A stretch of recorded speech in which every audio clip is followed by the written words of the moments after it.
Right sir. అయితే ఇంకా తెలంగాణ రాష్ట్రం విషయానికొస్తే గనక ఇప్పుడు కాంగ్రెస్ పార్టీ ఏర్పడి దాదాపు ఇది 15 నెలలు అవుతుంది. ఈ 15 నెలల కాలం పాటులో ఇచ్చిన 6 గ్యారంటీలు అమలు కాలేదు.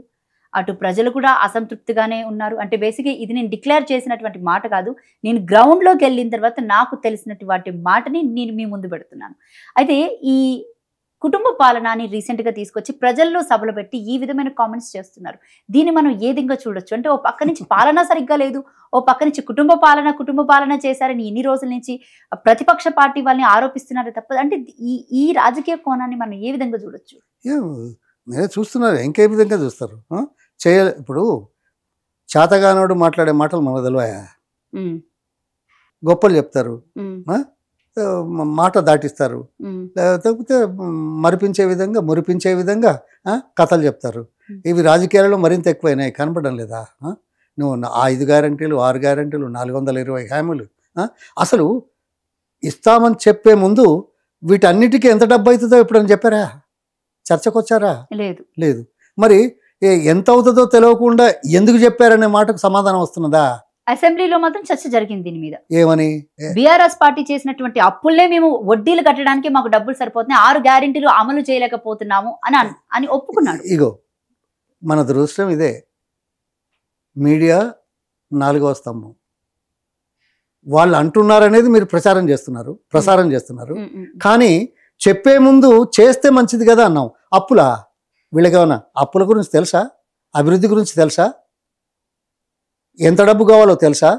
నేను అడిగేది ఏంది, మీరు ఇవన్నీ చెప్పారు, వీటికి ఎంత డబ్బు అవుతుందో చెప్తారా అంటే అప్పులు ఎక్కువైనాయి కాబట్టి చేయట్లేదు అనే దానికి మీరు వంతపడుతున్నారు.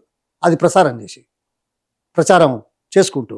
కానీ మొదలు మీరు చెప్పింది ఎంత అవుతుందో కూడా చెప్పలేని దైన్యస్థితిలో ఉన్న మీరు ఎలా చేస్తారు? ఓకే, అప్పులు చేశారు. ఒక్క నిమిషం వినాలా? ఎందుకంటే ఈ అసంబద్ధ పాక్షిక కోణంలో ఆలోచించి ఈ మీడియాలలో మనం ప్రసారం చేయడం చాలా బాధపడుతున్నా. ఎందుకు తెలుసా? రాష్ట్రాల ఆర్థిక స్థితిగతుల మీద అవగాహన ఉందంటారా ఇలా మాట్లాడిన వాళ్ళకి? మీరు అప్పులు చేశారు కాబట్టి మేము ఇవ్వట్లేదని అనడానికి దౌర్జన్యం. అప్పులు వీళ్ళు వచ్చిన తర్వాత చేశారా? ఈ 15 నెలల్లో చేశారా? అంతకుముందే చేశారు కదా. అంతకుముందు చేస్తే ఇవి చేసినట్టు మీకు తెలియదా? అప్పులు ఉన్నాయనే తెలియదా? అప్పులు ఎంతుందో మీకు తెలుసా? అన్ని రాష్ట్రాలలో ఆర్థిక పరిస్థితులు బాగున్న రాష్ట్రాల్లో తెలంగాణ రాష్ట్రం 6వ రాష్ట్రంగా ఉన్నది తెలియదా? అంటే ఏం తెలుసుకోకుండా మాట్లాడి మళ్ళీ ఇప్పుడే ఇట్లా అంటారు అని అంటే అయిపోయిందా? అసెంబ్లీలో కూడా చెప్పింది కదా. అది మీరు ప్రచారం చేస్తున్నారు. దురదృష్టం. రాంగ్. ఫస్ట్ ఆఫ్ ఆల్, మంచైనా చెడ్డైనా ఏ పార్టీ అయినా ఎవరైనా అధికారంలో ఎప్పుడున్నా ఎంతసేపు ఉన్నా ప్రజలకు మేలు కలిగే అంశాల మీద, సంక్షేమ కార్యక్రమాల మీద కోత పెట్టము అనే మాట ఎప్పుడని చెప్పారా? కాంగ్రెస్ అధికారంలోకి వచ్చిన తర్వాత కానీ అధికారంలో ముందు కానీ లేదు. అధికారంలో రావడానికి చేసిన ఎత్తుగడల్లో భాగంగా ఇన్ని హామీలు ఇచ్చారు. దీనికి ఎంత డబ్బు అవుతుందో ఇప్పటికైనా మీరు చెప్పగలుగుతారా? ఇప్పటికైనా 15 నెలల తర్వాత ఇంతేనా? ఎక్స్‌పెక్టేషనల్ బడ్జెట్ ఇప్పటికీ రిలీజ్ చేయట్లేదు మీరు అన్నట్టు. రైట్. ఏది? ఈ 6 గ్యారెంటీలు కానీ 421 హామీలు కానీ వీటికి డబ్బు ఎంత అవుతుందో చెప్పు అని అడుగుతున్నావు ఓపెన్ గా. మీరు చేయండి, చేయకపోండి, కనీసం ఎంత అవుతుందో ఎక్స్‌పెక్టేషనల్ బడ్జెట్ అనేది రిలీజ్ చేస్తే అది దాన్ని ఏమంటారో నాకు తెలియదు. అవన్నీ మీకు తెలుస్తాయి ఆ పెద్ద పెద్ద మాటలు. ఎందుకంటే నేను గుడ్డిగా మామూలు ఊళ్ళో ఉండేవాడిగా అయ్యా మీరు ఇంత చెప్పారు, చాలా సంతోషం. ఎంత అవుతుందో చెప్పండి, మొత్తం ఎంత అవుతుందో.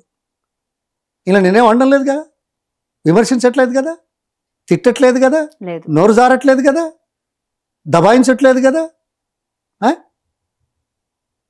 ఎంత అవుతుందో చెప్పండి. ఇది ఒకటి. రెండవది, ఇంతకు ముందున్న కార్యక్రమాలు పేదల కార్యక్రమాలే, రైతుల కార్యక్రమాలే, అంతకంటే మెరుగు చేస్తామన్నారు. కానీ అవి కొనసాగిస్తాము అనే మాట చెప్తారా?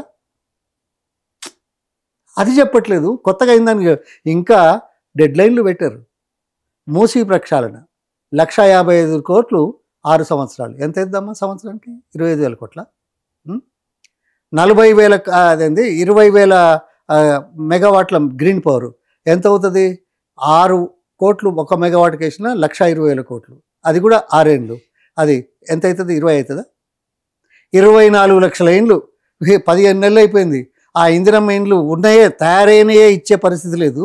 ఇప్పుడు వాళ్ళు ఏమంటారు 24 లక్షల ఇళ్ళకి ఎంత అవుతుంది? 5 లక్షలు పెట్టుకున్నా అది 1,20,000 కోట్లు. ఎన్ని 4 సంవత్సరాలు అని చెప్పారు. నేను కొత్తగా వాడిన అయితే సంవత్సరానికి ఎంత అయింది? 30,000 కోట్లు. అది 25, ఇది 25, ఇది 30 ఎంత అయిందమ్మా? 80,000 కోట్లు కాలే? 85,000 కోట్లు. 85. ఓకే, ఇంకా మీరు ఎక్కువ అంటున్నారు. ఇప్పుడు ఇప్పటి వరకు ఇస్తామని చెప్పట్లేదు. కొత్తగా మీరు చెప్పిన అంశాలకు ఎంతో మీరు చెప్పట్లేదు ఎంత అవుతుంది అని. అది కాకుండా టైం బౌండ్ ప్రోగ్రామ్స్ పెట్టారు. టైం బౌండ్ ప్రోగ్రామ్ పెట్టి ఏమంటున్నారు? ఇంకా అందులో ఇంకోటి యాడ్ చేయాలా, అదేదో 4th సిటీయా ఏదో అంటున్నారు. 14 లక్షలు 16 లక్షల ఎకరాలు ఉన్నది, ఇంకా 14 లక్షలు చేయాలి. ఒక్కొక్క ఎకరానికి 5 లక్షల కంటే తక్కువ వస్తుందా? దొరకదు. 5 లక్షలైనా ఎంత అవుతుంది? 16,000 ఎకరాలకు అదో 80,000 కోట్లు. ఈ 4 ఏళ్ళే కదా మిగిలింది. 4 ఏళ్ళ ఎంత? 4 అందాం పోనీ, ఇది ఎట్లా గడిచిపోయింది. 4 ఏళ్ళలో పూర్తి చేస్తామంటే సంవత్సరానికి మరో 20 కోట్లు అయిందా? ఈజీగా 20,000 కోట్లు అంటే ఏమన్నట్టు? అది 75, ఇది 20, 95,000 కోట్లు అదనంగా ఖర్చు పెడదామని. రౌండ్ ఫిగర్ 1,00,000 అనుకోండి. మీకు అది మంచిగా అనిపిస్తుంది 1,00,000 కావచ్చు. నేను అనేది ఏంటంటే అది కొనసాగించే ముచ్చట చెప్పవు, మీరు ఇచ్చిన హామీలకు ఎంత అవుతుందో చెప్పవు. ఆ తర్వాత వచ్చి ఒక విజనరీగా నేను మాట్లాడతా అని చేసి దాదాపు సంవత్సరానికి 95,000 కోట్లు ఖర్చు పెట్టగలిగేటువంటి అంశాల మీద టైం బౌండ్ ప్రోగ్రాంలు ఇచ్చినావు. ఏ ముఖం పెట్టుకొని ఇస్తున్నావు? ఏం ఆలోచన చేస్తున్నావు? అప్పుల గురించి బురద చల్లితే సరిపోయిందా? ఏ రాష్ట్రంలో అసలు ప్రపంచంలో మీకేమైనా తెలుసా అప్పుల సంగతి?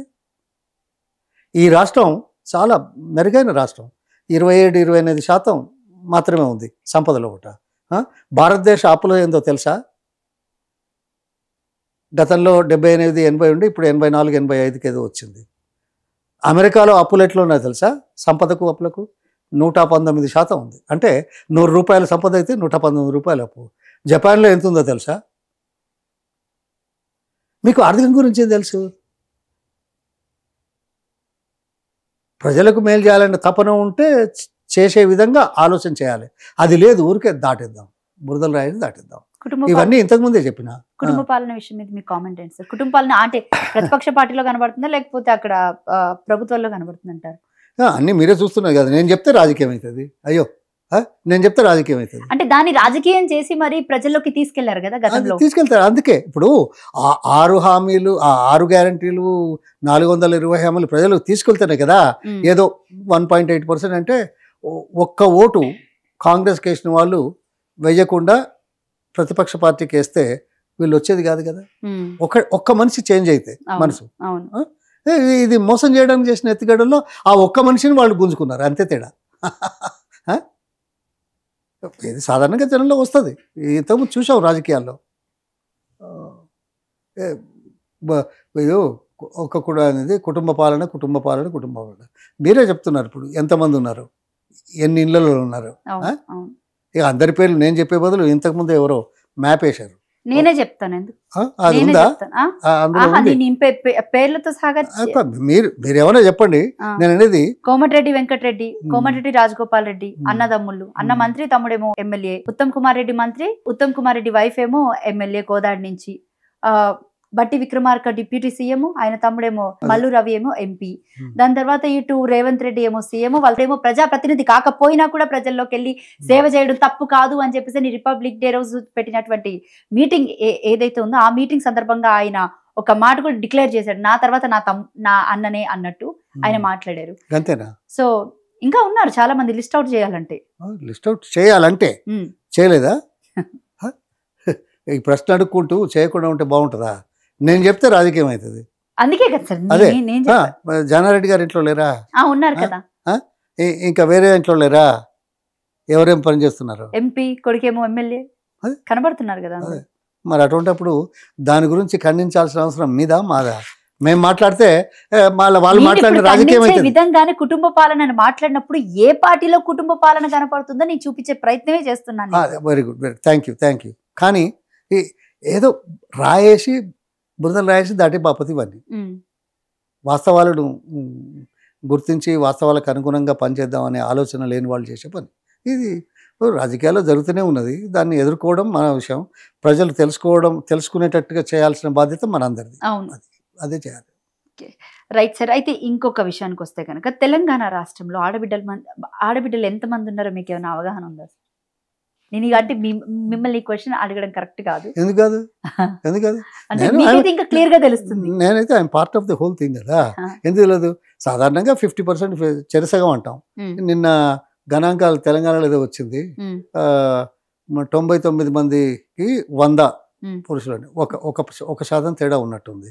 ఇది సరే, 1% తేడా ఉన్నా, 0.5% తేడా ఉన్నా, 2% తేడా ఉన్నా పెద్ద తేడా కాదు కదా. దాదాపు సమాజంలో సగం ఉంటారు. అంటే బేసిక్ గా తెలంగాణ రాష్ట్రంలో ఎన్ని కోట్ల మంది ప్రజలు ఉన్నారు అనేది అదే ఇది 3.5 నుంచి 4 కోట్లు అనేది వచ్చింది కదా ఇప్పుడు టోటల్గా 4 కోట్ల పై. అంటే ఆడబిడ్డలే 120 కోట్లు అని చెప్పేసి రీసెంట్ గా రేవంత్ రెడ్డి గారు చెప్పడం జరిగింది. అందుకు ఒక డౌట్ వచ్చి నేను మిమ్మల్ని అడుగుతున్నాను. ఓహో, అంటే ఆయన అన్నాడు కాబట్టి మీకు డౌట్ వచ్చిందా? 120 కోట్ల మంది ఆడబిడ్డలు ఉన్నారంటే తెలంగాణ రాష్ట్ర కాదు అది డౌట్ వచ్చిందంటే మీకు కూడా క్లారిటీ లేనట్టే కదా. క్లారిటీ కాదు సార్, మిస్ అవుతుంది, జనాలకి తెలియట్లేదు. అక్కడ 120 మంది ఆడబిడ్డలు అంటే ఏమనుకోవాలి? బహుశా 120 కోట్లు, 1,20,00,000 అనే బదులు 120 కోట్లు అన్నాడేమో. ఏది బస్ ఛార్జీల మీద కదా, ఏదో 2,000 కోట్లు ఎంతో ఇస్తామని, ఇస్తున్నాం అని 120 కోట్లు అన్నాడు కదా. 120 కోట్ల మంది.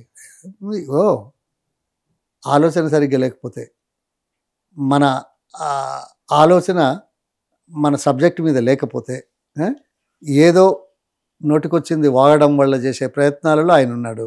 నోటికొచ్చింది వాగడం వల్లనే కదా ఏ ముఖ్యమంత్రి మాట్లాడని తిరిగి మాట్లాడేది. భాష లేదు, మాట లేదు, అవమానించే రీతిలో గౌరవం లేకుండా చేసే పద్ధతులు చేస్తున్నప్పుడు ఇక ఆయన ఏది మాట్లాడినా గంతే అనుకోవాల్సిందే కదా.